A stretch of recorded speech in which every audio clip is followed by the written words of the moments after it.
2016 में अफजल गुरु जैसे आतंकवादियों के समर्थन में भी इस तरह के नारे लगाए गए। कश्मीर हो या गुवाहाटी, अपना देश अपनी माटी। टुकड़े टुकड़े गैंग ये देश का वो फ्रंट है जो हम लोग कहते हैं कि देश हमेशा जब भी युद्ध होगा तो 3 फ्रंट पे लड़ेगा। 2 फ्रंट तो आप देख ही रहे हैं कि पाकिस्तान और चाइना है। ये तीसरा फ्रंट वो है जो हमारे देश के अंदर रह के देश विरोधी गतिविधियों में शामिल रहने वाले हैं। ये कहीं न कहीं वही आतंकवादी संरक्षण में पल रहे हैं जो विश्वविद्यालय परिसर में अपना नामांकन, शिक्षा के नाम पे नामांकन लेते हैं और आतंकवादी संगठन एक तैयार करना चाहते हैं, युवा को भ्रमित करना चाहते हैं उस माध्यम से। और ऐसी देश विरोधी मानसिकता बहुत ही गलत है और इस पे मेरा यही कहना है कि इन लोगों के लिए कड़ी से कड़ी इन पे जांच की जाए। इससे ये पता चलता है कि वो छात्र हैं ही नहीं, क्योंकि अगर वो छात्र होते तो उनको ये पता होता कि सुप्रीम कोर्ट है या जो भी कोर्ट है वो संविधान से चलता है, उसमें सरकार का कोई इन्वॉल्वमेंट नहीं होता। इस तरह का नारा कोई छात्र नहीं लगा सकता है, युवा नहीं लगा सकता है किसी भी कैंपस में। और ये जो वामपंथी हैं ये नामांकन तो ले लेते हैं शिक्षा के नाम पे, लेकिन वहाँ पे ये एक तीसरा फ्रंट तैयार कर रहे हैं हमारे देश में, जो हमारे देश के अंदर में रह के देश के खिलाफ लड़े। जो अफजल को लेकर नारे लगाया गया था समर्थन में, उसी समय राहुल गांधी उसी विश्वविद्यालय कैंपस में जाकर समर्थन कर रहे थे। सरदुल इमाम और उमर खालिद, 2 ऐसे शख्स जो कि देश विरोधी बयानबाजी के वजह से आज जेल में हैं और सुप्रीम कोर्ट ने उनका जमानत भी खारिज कर दिया है। अब इसको लेकर के जेएनयू में लेट इवनिंग जो है प्रधानमंत्री मोदी और अमित शाह के खिलाफ नारेबाजी शुरू हो गए। प्रधानमंत्री मोदी और अमित शाह के कब्र खोदने तक की बात करी जाने लगी। बता दें कि जेएनयू में जो वामपंथी छात्र संगठन है वो लोग इस तरह का नारेबाजी करना शुरू कर दिए। अभी हम राजधानी पटना में मौजूद हैं और पटना के पटना यूनिवर्सिटी के अंतर्गत आने वाले साइंस कॉलेज के कैंपस में मौजूद हैं। अभी हमारे साथ यहाँ पे स्टूडेंट्स भी कुछ बातचीत करने के लिए हैं इसी मुद्दे पे। तो चलिए बातचीत करते हैं और इनसे जानते हैं कि वैसे लोगों के साथ क्या सलूक होना चाहिए जो देश विरोधी नारेबाजी करते हों और फिर उसके बाद प्रधानमंत्री मोदी और अमित शाह के खिलाफ जिस तरीके से नारेबाजी हुई है, उनकी कब्र खोदने तक की बात की गई है, ये किस हद तक सही है। चलिए बातचीत शुरू करते हैं। सबसे पहले शुरुआत अब से करेंगे। शुभ नाम बताइए अपना। जी, मेरा नाम प्रत्यक्षा सिंह है। नमस्ते। और मैं यही बोलना चाहूँगी कि देश वंदे मातरम का 150 वर्ष मना रहा है और सिर्फ वंदे मातरम सिर्फ गीत नहीं है बल्कि राष्ट्रभक्ति का जय घोष मंत्र है। और जैसा कि हम जानते हैं अभी 12 जनवरी को युवा दिवस मनाया जाता है जो स्वामी विवेकानंद जी के लिए, और उनका सिर्फ एक ही कहना था, युवा कौन है जो अननीति से लड़ता है, जो देश को राष्ट्र के लिए बलिदान देना चाहता है और जो समस्याओं का समाधान निकालता है, बल्कि वो नहीं जो ऐसे देश विरोधी जैसे नारे लगाए।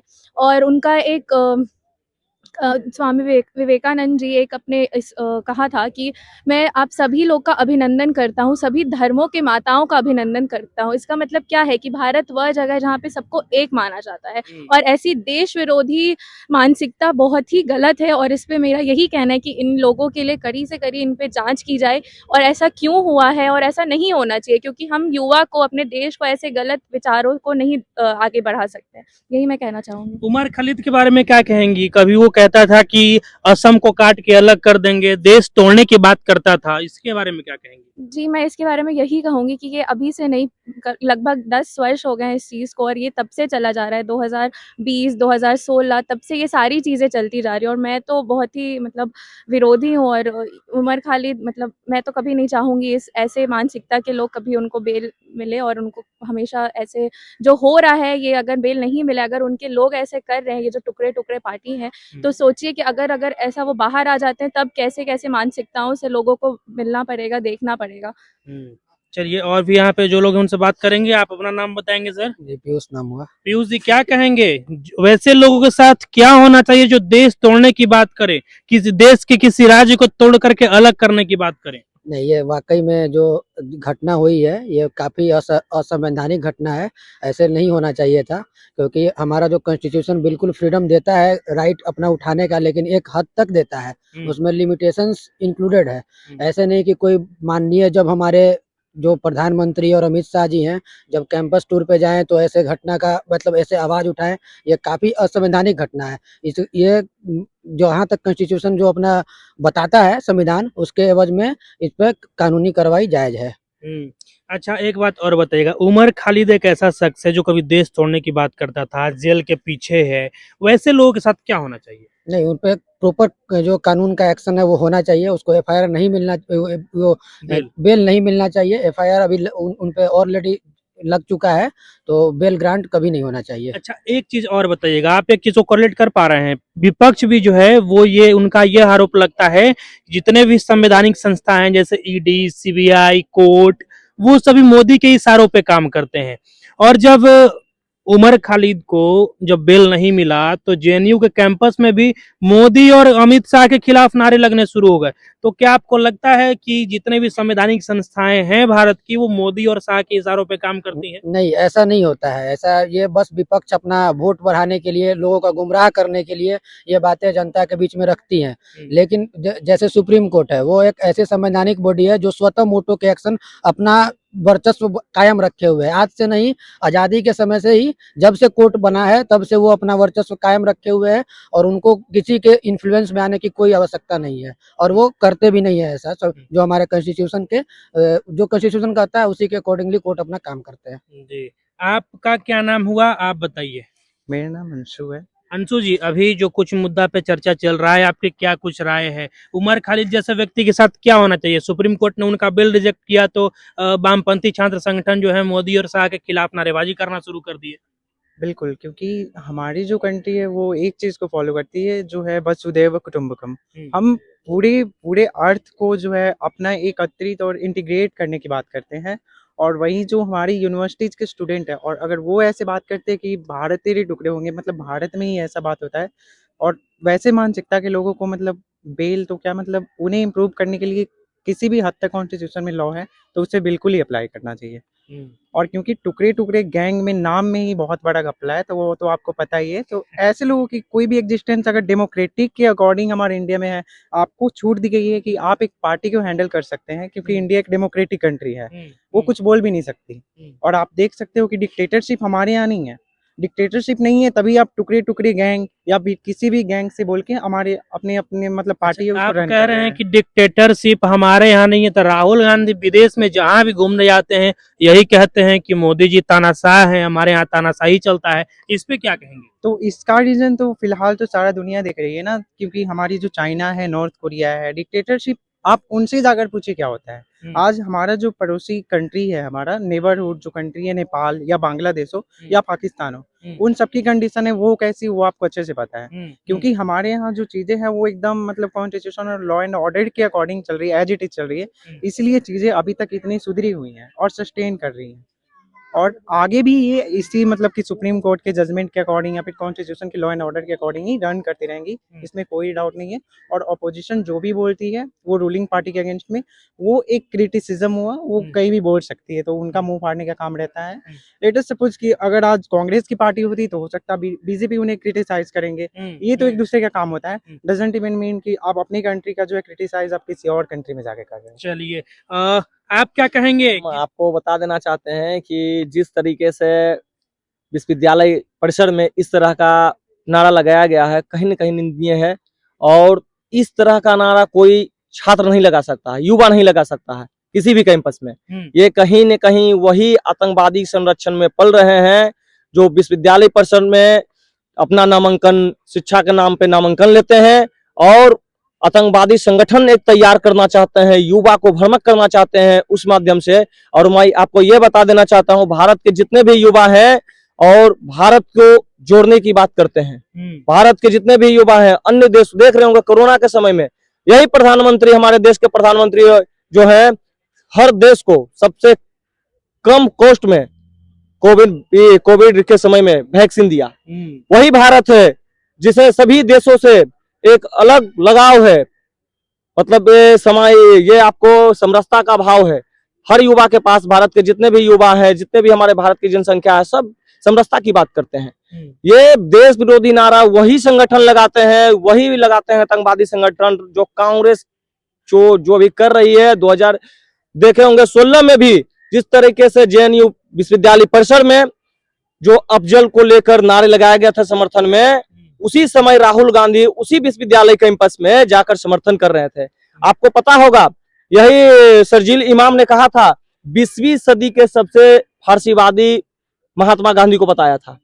और वही शर्जील इमाम 2020 में दिल्ली दंगे में और उमर खालिद दोनों को सबूत के तौर पे सुप्रीम कोर्ट ने आरोपी तय किया और उसी के कारण उनका याचिका खारिज हुआ और उसी को लेकर जितने भी आतंकवादी संगठन से जुड़े हैं, जो शिक्षा के नाम पर जेएनयू विश्वविद्यालय कैंपस में बैठे हुए हैं, सारा उन्हीं का इस तरह का समर्थन देना, ये कहीं न कहीं इस देश को युवा को भ्रमक के रूप में फैला रहे हैं। लेकिन हमारे देश के एक बात और बताइएगा, सजा सुप्रीम कोर्ट ने दिया है, फैसला सुप्रीम कोर्ट का था उनका बिल रिजेक्ट करने का, लेकिन जेएनयू में मोदी और शाह के खिलाफ नारेबाजी लगना, आप इसको कैसे कोरिलेट कर पा रहे हैं, कैसे देख रहे हैं? और एक चीज और गौर कीजिएगा, विपक्ष भी, राहुल गांधी भी हमेशा से ये कहते हैं कि ईडी, सीबीआई, कोर्ट सब मोदी शाह के इशारे पे चलते हैं, तो इसको कैसे देख रहे हैं? सजा कोर्ट देता है और बदनाम मोदी जी को किया जा रहा है। ऐसा है कि अभी आप देखे होंगे विधानसभा चुनाव भी चल रहा था बिहार में और उस समय भी देखे होंगे नेपाल जैसे हिंसा फैलाने की योजना बनाई गई थी मुजफ्फरपुर में, जो कहीं न कहीं बिहार को माहौल खराब करने का जो योजना रचा गया था, ये कांग्रेस सरकार द्वारा, ये वामपंथी द्वारा, छात्र संगठनों द्वारा, ये आतंकवादी जितने भी हैं, जो किशनगंज से लेकर जो भी है, बांग्लादेश से आकर जो भी अभी किशनगंज बहुत सारा रोहिंग्या है जो बसे हुए हैं, कहीं न कहीं इस तरह का, और इस तरह का सीधा जब कुछ भी इन लोग के पास होता है तो सीधे इन लोग को बोलने का समय नहीं है, तो हमारे देश के प्रधानमंत्री पे ये लोग सवाल खड़े करते हैं। वही प्रधानमंत्री इस देश को कहीं से कहां लेकर चले गए और वही कांग्रेस के लोग अभी जाकर अपने भारत को छोड़कर कहीं और जाके के अड्डा बनाए हुए हैं, राहुल गांधी। और अभी हम आपको बता रहे हैं कि आपको इस माध्यम से, आपके माध्यम से हम बता रहे हैं, और जो भारत का युवा है का कहना है कि कश्मीर हो या गुवाहाटी, अपना देश अपनी माटी, और यहाँ का छात्र शक्ति ही राष्ट्र शक्ति है, युवा शक्ति ही राष्ट्र शक्ति हो सकते हैं। और यहाँ का युवा भारत में ही लोग रहना चाहते हैं, न कि राहुल गांधी जैसे लोग अय्यासी का अड्डा किसी और देश में जाके वहां पे बैठ के, और भारत की इसी तरह से जिस देश में रहते हैं, जिस थाली में खाते हैं, उसी के बदनाम किए हुए हैं। उनको समझना चाहिए, उनको शर्म आनी चाहिए।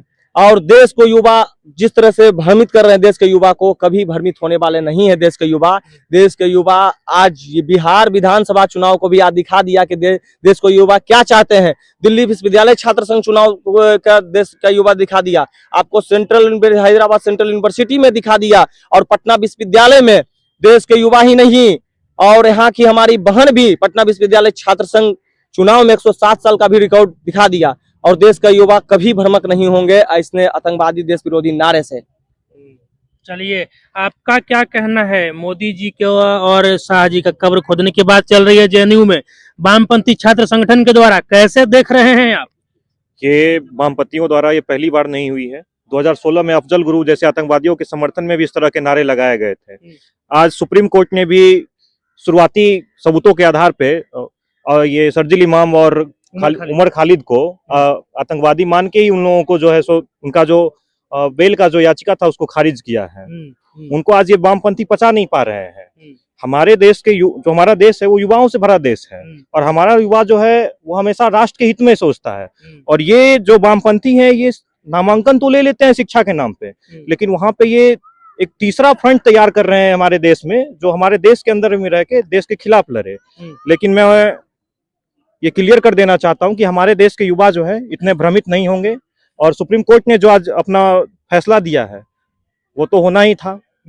और उनपे मैं सरकार से अपील करना चाहूंगा कि संविधान में जिस प्रकार की भी उनके लिए लॉ बनाई गई है उनसे सब उस पर लगाई जाए, और ऐसे मानसिकता के लोगों को ठीक है अंदर ही रहने दिया जाए। टुकड़े टुकड़े गैंग से आप क्या समझते हैं? टुकड़े टुकड़े गैंग ये देश का वो फ्रंट है जो हम लोग कहते हैं कि देश हमेशा जब भी युद्ध होगा तो 3 फ्रंट पे लड़ेगा। 2 फ्रंट तो आप देख ही रहे हैं कि पाकिस्तान और चाइना है। ये तीसरा फ्रंट वो है जो हमारे देश के अंदर रह के देश विरोधी गतिविधियों में शामिल रहने वाला है। अच्छा, आपका क्या कहना है? हाँ। अभी देख रहे होंगे, और इस देश में और देख रहे होंगे, कह रहे हैं कि विपक्ष का कहना है लोकतंत्र खतरे में है। और कहीं न कहीं आप देख रहे हैं लोकतंत्र खतरे में, इन्हीं लोग की वजह से लोकतंत्र खतरे में, जो कह रहे हैं लोकतंत्र कहीं खतरे में नहीं है। इन मानसिकताओं, आतंकवादियों, संगठनों को संरक्षण देकर और देश को बता रहे हैं, भ्रमित करना चाहते हैं कि लोकतंत्र खतरे में है।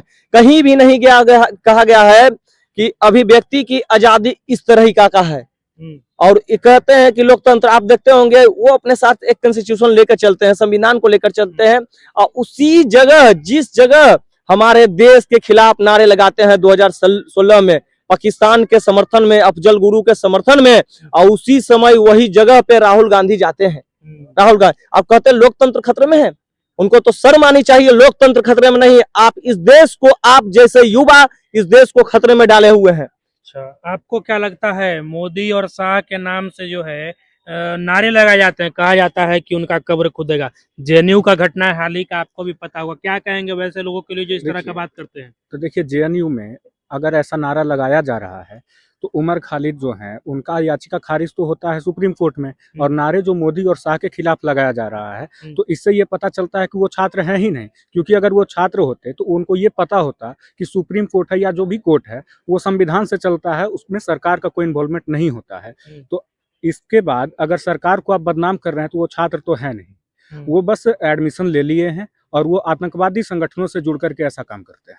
अच्छा, तो सुना आपने किस तरीके से बिहार के जो स्टूडेंट्स थे, बिहार के जो जेएनजीस थे, बिहार के जो युवा थे, वो जेएनयू में हुए इस तरह के देश विरोधी नारेबाजी के खिलाफ, प्रधानमंत्री मोदी के खिलाफ नारेबाजी के बारे में क्या कुछ कहा। बाकी अब आपकी जो कुछ प्रतिक्रिया है कमेंट बॉक्स में दे दीजिएगा।